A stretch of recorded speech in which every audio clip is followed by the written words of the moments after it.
Hey there, it's Pete with GCI Turf. I hope you're having a great day today. Naylor, you want to come over my way and do a video? No, man, I ain't got time for you. No, you come on, man. I'll see you in a little bit.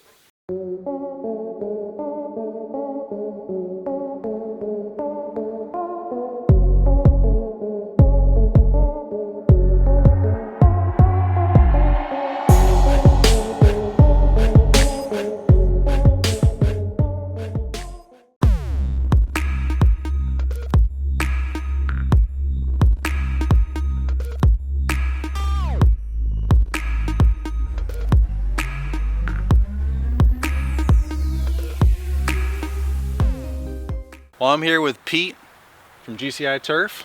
How's it going, Pete? It's going quite well. Thanks for letting me come by and check things out. Got all these trailers in the background. These are all your mowing trailers, right? So right now we're not doing any mowing, so that's why they're back here. Yep. But your guys are out doing, you said, mulch and pine? Yes, sir. Yep, pine straw. Pine straw. Yep. How many guys do you have right now? It's 10 employees. We have 10 employees, including myself and secretary. So we got 8 boots on the ground guys. Okay. And they're all out there getting after it right now. Yeah. Nice. At least I hope they are. That's the hope, better right? be. Yeah.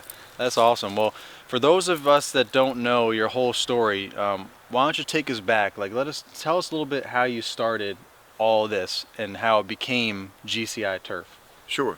To start, I always had a passion for working in a yard outside. And I worked for a gas company. I got fired for something I honestly I didn't do, but they fired me. And about that time, I was in the process of getting married, and I got fired like 2 or 3 weeks before we were supposed to get married. So chaos, and I couldn't tell you why. I just said, I'll start mowing yards. Yeah, why not? Right. Let's do it. And I had a pickup truck, a Toyota pickup truck, and I didn't own a trailer at the time, so I had to go borrow my dad's trailer. And I didn't own a blower, so I had to borrow a friend's blower. And I had a weed eater and a little mower, and I went out and started my hustle. Door to door, telling people, hey, I mow grass.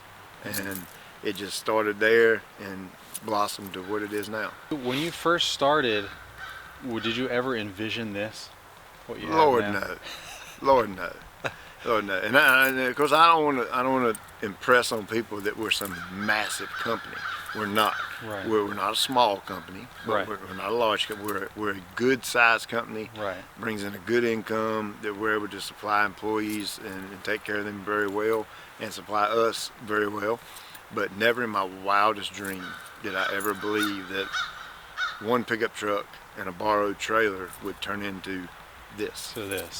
So did it just kind of like progressively happen because it was just a lot of work out there to be had, and you were just trying to get after it, or did you at some point realize, like, I could really make something out of this and build this to the next level, to the size that it's at now? To be honest with you, I don't know that I want to be any bigger than I am now. Okay.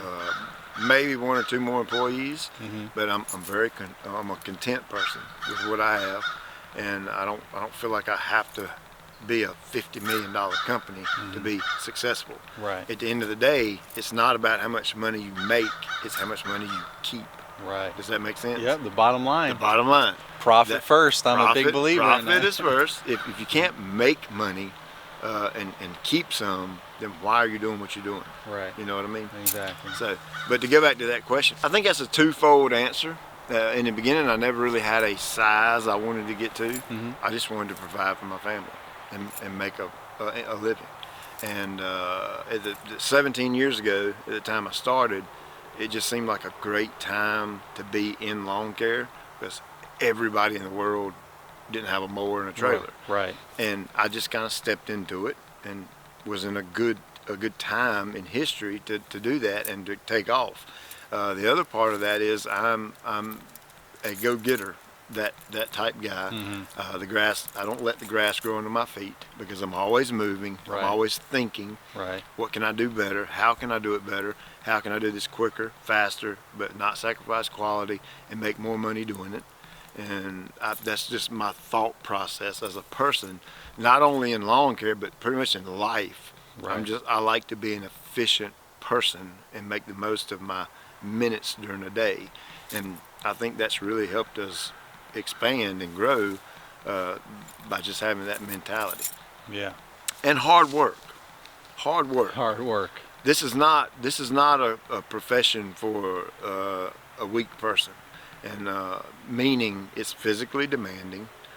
When I started, super long hours. Mm-hmm. I mean, I would do anything and everything to make $1 in Right. a yard. Right. And obviously that's changed a little bit now because I'm more of a management position. But in the days past, it's hard. It's hard. Lawn Yeah. care is a hard profession.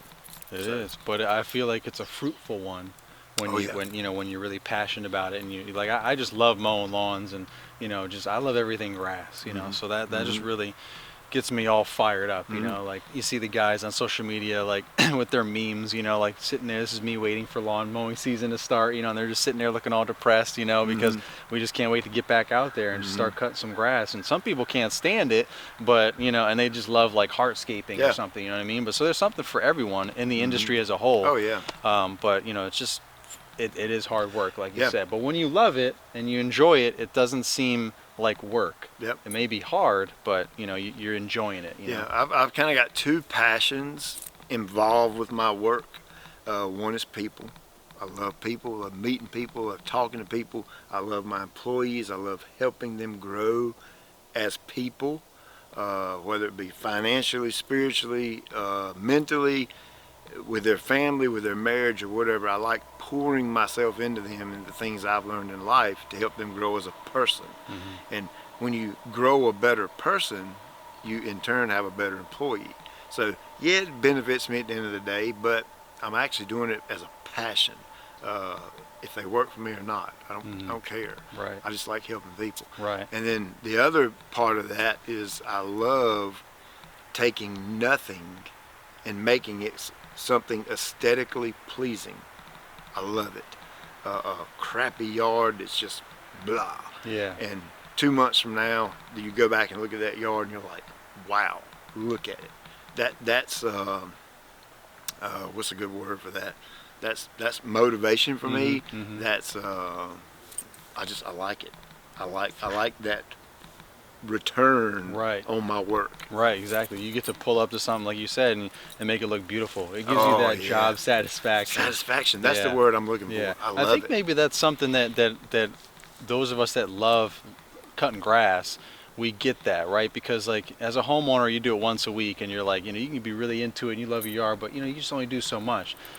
But you can like multiply that feeling by the umpteenth power the more you do that every day. So you just feel so accomplished Yeah. for getting all this stuff done. You can see what you've done, your Yeah. accomplishments. So yeah, I feel Absolutely. that way all the time. And that's probably one of the reasons why there's kind of like that downtime now when you're not cutting grass. People kind of get a little low and they're trying to find ways to, stay up. Because they miss that Yeah, motivation exactly. that they have. Yeah, that Exactly. they get from mowing or Exactly. planting or whatever they're doing. Exactly. Yeah. So I want to talk a little bit more about employees because you had some interesting things to say. So we'll get back to that. Cool.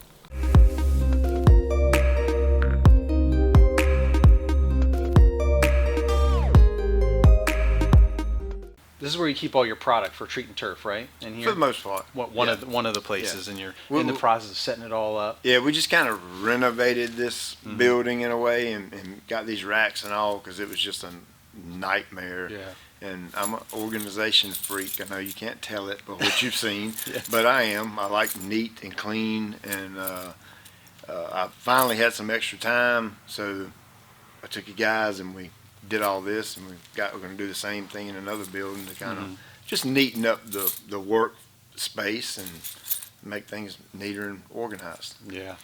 Well, it definitely looks neat and organized. It also looks like a lot of products. So you guys do a lot of turf, huh? We do. So what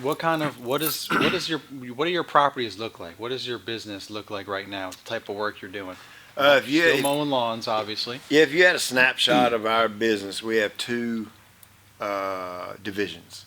One's full maintenance, where we do everything, mowing, pruning, leaf removal, treatments to the turf, fungicides, pruning, leaf removal, anything that has to do with that. And we have a very set, this is what we do, A, B, C, D, and this is what we offer. And in the past, obviously I had to build up to this. I haven't always been like this, but we give our quote to the client and say, this is what we do, this is what we charge, or you call the other guy. So it's, pick and choose in your business. Right. And and I've tried to do that, to pick and choose very profitable accounts. Mm-hmm. So we're in neighborhoods that are, what's a good word to say? Big houses. Right. Nice. Right. Big houses, people, large properties. People that lot of have work to large be done. incomes. Yeah. Because that's Higher end. high end. That's Yeah. what I choose to do now that I'm able to choose. Like I said, I haven't always been able to do that. I had to crawl before I walk. Mm-hmm. I had to walk before I run. Right. And so over the past 17 years, we've built up to that. And so that's one division. And then we've got the We Grow You Mow, which is the fertilizer weed control. Anybody can mow those yards. I don't care to mow them. I don't want to mow them. I'll help you and educate you on how to mow them Mm-hmm. properly. But we just take care of the turf, and that's it. And that's probably the bread and butter of what we do. It's so many more hundreds of yards that we treat with that versus the maintenance. The reason for that is I got one man, one truck, treating 15 to 30 yards a day, where the maintenance I have 2 men, truck, trailer full of mowers, doing 6 or 8 or 10 yards a day. One is considerably more profitable Right. than the other. Well, and those 6 to 8 yards are the larger yards that take a little more time, right? Like acreage. Exactly. Well, Yeah. and they're mowing, they're pulling a trailer around, and Yeah. it's The so trimming, many other edging. things. Yeah, Yeah. absolutely. So we kind of have those two things going on, Mhm. and we're getting into athletic fields. Now, we've always treated athletic turf for years, Bermuda, but now and that was all kind of word of mouth Mhm. type business, but now we're actually marketing toward it to create a third real division Mhm. in the company, and I'm super pumped about that. That's awesome. Well, I guess this could lead us into Jobber sponsoring this episode, and one of the questions that they like to ask our guests or guests that get to know the pro too, is what are your plans for 2020? To push the athletic field. I recently did a couple of videos on my YouTube channel that tried to encourage other lawn care guys to, hey, think outside the box. Mhm. You don't have to be in my shoes and have to say, ooh, I want to go do lawn care on athletic fields.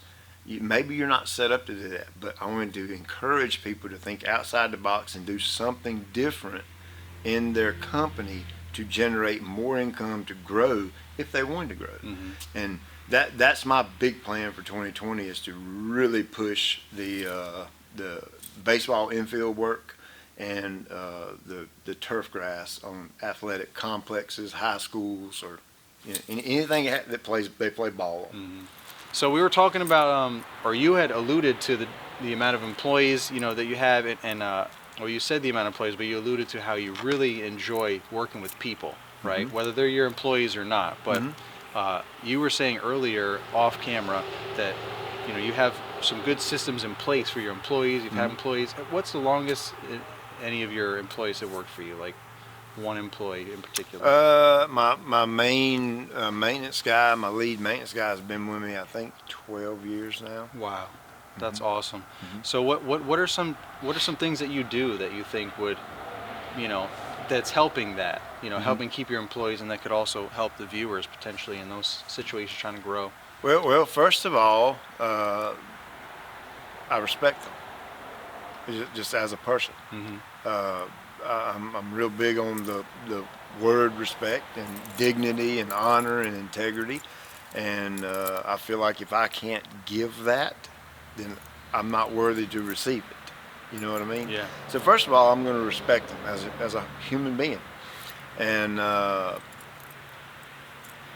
had a very difficult past growing up. involved in some drugs and some things like that. So I've learned a lot of hardcore life lessons. And of course I found my faith and in the Lord, and once that happened, a change happened in me, and I become more of a compassionate person toward people. And it brings joy to me to help someone. It's just what I like to do. And so the way that relates to an employee is they're not just a number to me. They're not just a guy that comes and works and gets a paycheck. First of all, they're my friends before they're my employees. I care for them. I care for their families. And a good reason, for no other reason, is they're out there working for me, and they're putting money in my pocket. So that in turn also fuels the fire. You know what I mean? So, at the end of the day, I like people, and I believe in building a person, and that person that works for you obviously is going to be a better employee because you've invested into their life and not just their job. And I've really tried to focus on that really hard over the past 6 or 8 years. And my guys, they don't want to leave. They don't want to go nowhere. And I'm humbly saying that. I take very good care of them financially and with benefits and all that kind of thing. And just loving on them and being their buddy and not just their boss. Yeah, and I remember you were saying you have different incentives for them and all different types of programs. So that sounds like it works too. So and one of the hardest things is being the boss is you have to separate boss and friend at times. I was going to ask about that. I don't want everybody to to be think their friend, but sometimes that gets... You're a pushover. You're being their buddy. I'm their buddy, but I'm also their boss. Right. And being their boss means you have to be assertive and be firm on things dealing with work, but you also have to show them grace when they mess up, and let them learn from that. And that's one of the ways you build them up as a person. And we put this cool little thing in play about 2 years ago, that they get a good bonus at the end of the year. It's based off points, and so if they do something incorrectly, if they don't strap a piece of equipment down, or they don't clean the trucks out at the end of the day, and I catch it, you get a point. And we kind of joke about it a little bit. That's a point. It just costs you $50, man. Yeah. And they learn from that because they just lost some money out of their pocket that I'm kind of going above and beyond giving them for doing a good job. Right. So it's not like you're taking out of their paycheck. That's their bonus money that they could be getting. Absolutely. If they get everything. It's an incentive and an encouragement to, hey, be at work on time. Right. Do your job the correct way, like I want you to do it. Right. And that's it. Yeah. And it's like that's a point. That's $50 less that you could be making now on your bonus. Exactly. It's free money above and beyond their paycheck. I don't deduct that. Right. That's. I just wanted to be clear. Yeah, that's not right whatsoever. Yeah. This is extra. Right. And it's really paid off. And some of the guys get a very nice bonus at the end of the year when they do their job. Yeah, because all they're doing is doing their job, and they're coming to work on time. But you appreciate it because you know how ridiculously frustrating it is when things don't get done right, they don't get cleaned, it slows down the process the next day, or things get stolen, And just being at work on time. Yeah, exactly. And we can roll out on time as a crew. Be here at 8 so we can leave at 8:15. Yeah. Yeah. So it's a cool little reward system that's really worked well for us. Yeah, I like that. I think I might have to implement that for sure because I've got a couple of part-time employees, but I'm a big believer in you can start anything anytime. You don't have to wait till you're some big business. I've always tried to think big but stay small, that kind of mentality. So like I think like a big business, but that doesn't mean I'm trying to explode like a big business. I'm still staying small and working my way up. A lot of times people, will say, well, why are you doing that? You don't need to do that. You don't need to do that. Why are you doing this? Why do you have a Ram 3500, truck? Because I'm thinking big while staying small. Now I can grow into that, for one of many examples. So that's just another great thing that I think I could incorporate. The couple employees I have, like, hey, let's do a point system. It's funny you said that because I've always had that mentality: is think big and grow into it. Right. That's one of the reasons you see all my equipment. Is I've always had the mindset is I get the equipment and pay for it and be done with that, and then grow into the equipment. And that's probably opposite of the way a lot of folks think. Mm-hmm. I'm not sure, but it's worked extremely well for me. Yeah, yeah, I agree, 100%. So, how long have you had this location? We've rented here for about 9 years, and we started off in this one building, and then we moved into the second building, and then it used to be a church down here, and the church left and went to Greensboro, and the landlord said, "Hey, you ready to buy?" I was like, "I've been ready to buy." So now we purchased the property, and So now you've got your own shop. That Yeah, was incredibly satisfying. I can imagine. 17 years of hard work and Yeah. determination and sweat, and then here I go. Little old Pete has all this property here that Little old Pete with a pickup truck and a mower that you borrowed. exactly. It is incredibly humbling and satisfying. Wow, that's awesome. Do they call that the American dream? Is that what they call that? I don't know. Possibly, yeah. Yeah. It's Pete's dream. It's, But all, it's it's a whole definitely lot. been my dream. It's a yeah. whole lot of our dreams. That's right. Like I said before, Jobber sponsored this episode, and another question they have for you is, what's one lesson you learned in 2019, good or bad? We went through a little spell as part of us growing. All communication used to go through me, Okay. 100%, and you're talking hundreds of customers, Mm-hmm. and that was, Yeah. and so we swapped the phone over, my cell phone, and that goes to the office, so I don't get thousands of texts a week. Thousands, that's hundreds. Right. And I'm thinking big, Yeah. right? And that change right there, we got all company cell phones for all the different crew leaders, and now the crew manages, Their individual, individual, yeah. and so it's almost like each crew leader has their own little individual company that they're running, and that was a big change for us because here I've been used to me handling the communication, and now I've got 5 guys handling individual communication, and we lost some customers because of that. Really? Because they wanted to just talk to Pete. They wanted to talk to Pete, or I didn't train my employees well enough to handle mass communication Right. that quickly. Right. I just said, "Here's There a you phone. go. You know your route. You deal with them." And that was during a time where I was super busy with the online thing, and I was not focused here. It's 100% my fault, and we lost some customers of it. So that was a good lesson learned. Is no matter how busy you are, when you make a drastic change in your company, stop And do the Stop. right training, yeah. and do it correctly. Yeah. And that was my fault for doing that. And it didn't. Will I miss those customers? No, because we've picked up Right. 100 more since then. Right. But I don't. That's my name and my reputation that's Right. with that customer now, and who knows what he's going to tell anybody else. And at the end of the day, I want people to have a good Right. perception of GCI Turf. So what's this deal with YouTube, huh? You're like this big YouTube star now all of a sudden. What's going on? Law star? No, I ain't no star by no means, man. How'd this all start, though? 4 years ago, apparently, you just discovered. Yeah, just figured out I've been doing it 4 years. So, well, we've got humbly saying, we've got a fairly good amount of clients, and there's times you need to communicate with a lot of clients at one time, and instead of me, I would get to where I would send out blast emails and just saying a general instruction to all the clients, and then it got to where I wanted to actually start showing my clients what to do. And I would try to make videos with my phone and load them onto an email and send it out to 800 people at one time, and it don't work. You can't do that. Right. At least I didn't know how to do it. Right. So I did some research, got to looking, and found YouTube. I had no idea it existed.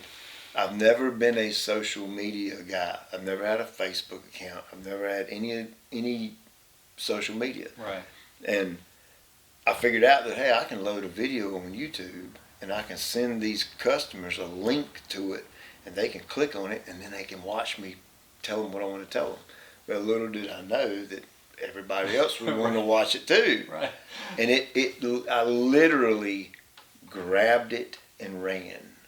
That's that think big mentality, that go-getter mentality, that don't let the grass grow under your feet mentality. Right. And I grabbed it and took off with it.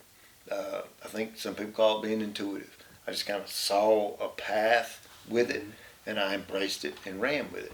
And it went from, you just watched that first video, ooh, that's bad. That's really, really bad. I've got plenty of my own. Yeah.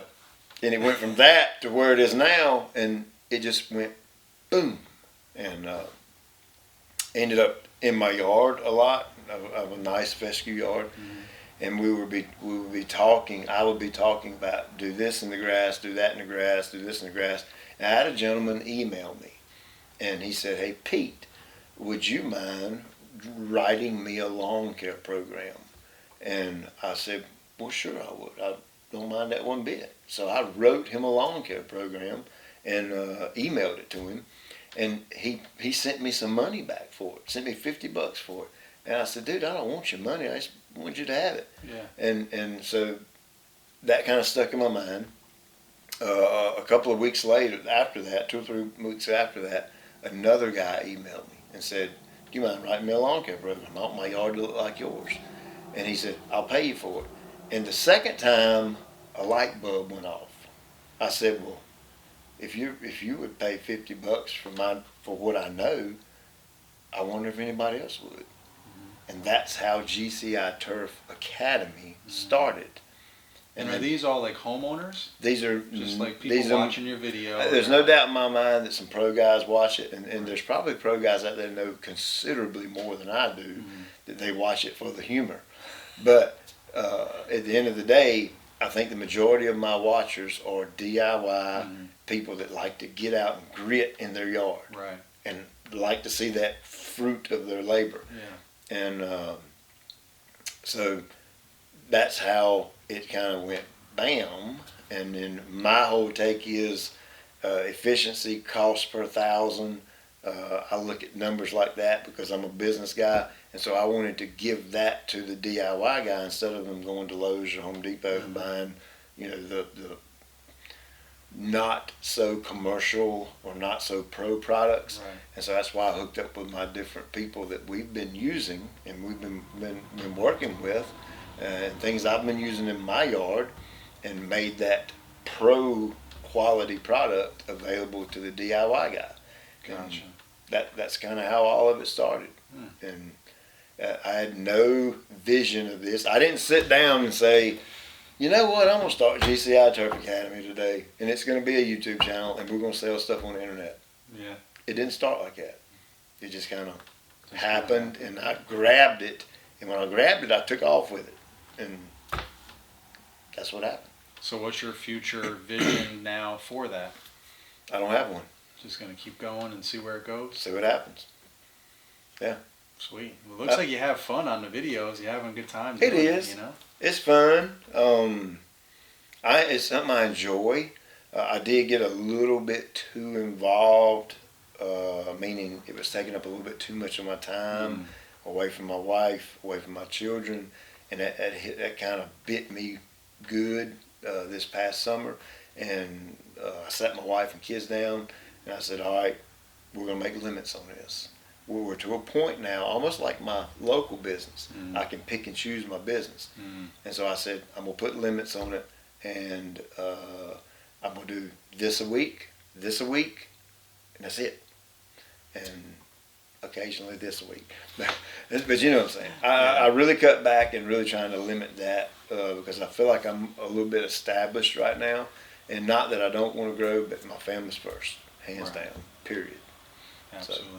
Yeah, I think that's definitely been a tough balance for anyone that's trying to grow a YouTube channel for whatever the reason is, whether you just want to share your knowledge or you have another business that you had before YouTube that you're trying to grow through YouTube, or because of YouTube now you have a business. Whatever the motives are, trying to grow YouTube and just social media in general, it takes a lot of content, a lot of time, and a lot of effort. It is extremely time consuming. Yeah. Extremely. At one point I was putting out 3 and 4 videos a week. These are what I would consider a high quality video, drone work and action work and all that is hours and hours in front of a computer. Yeah. And it got old, and I saw it in my wife and my kids, and I was like, I don't want to be this kind of daddy. I don't want to be this husband. So, do I want to be a YouTube guy that has 10 million subscribers and be known across the country or the world? Well, who don't like a little bit of fame? Humbly say. Right. Who don't like to be popular? Right. And I think it's cool. I think that it's a cool way for me to use my platform to be an encouragement to not only people but other lawn care companies, because I'm the guy who can realistically say I've been there and done that. I've tried it all in my business. Everything. I failed miserably, and I've succeeded very well. So I feel like I got a lot to offer from just experience. So yeah, it'd be cool to have everybody and little brother know you. But at the end of the day, I'm content where I'm at. So if it happens, it happens. If it don't, it don't. I'm good either way. Well, thanks for letting me stop by, man, and hang out with me for a little bit, or let me hang out with you a little bit, and get to know you a little bit more. And yeah, we'll see you guys in the next one. Absolutely, my pleasure. Check you later. Sweet. That ought to be pretty good for you.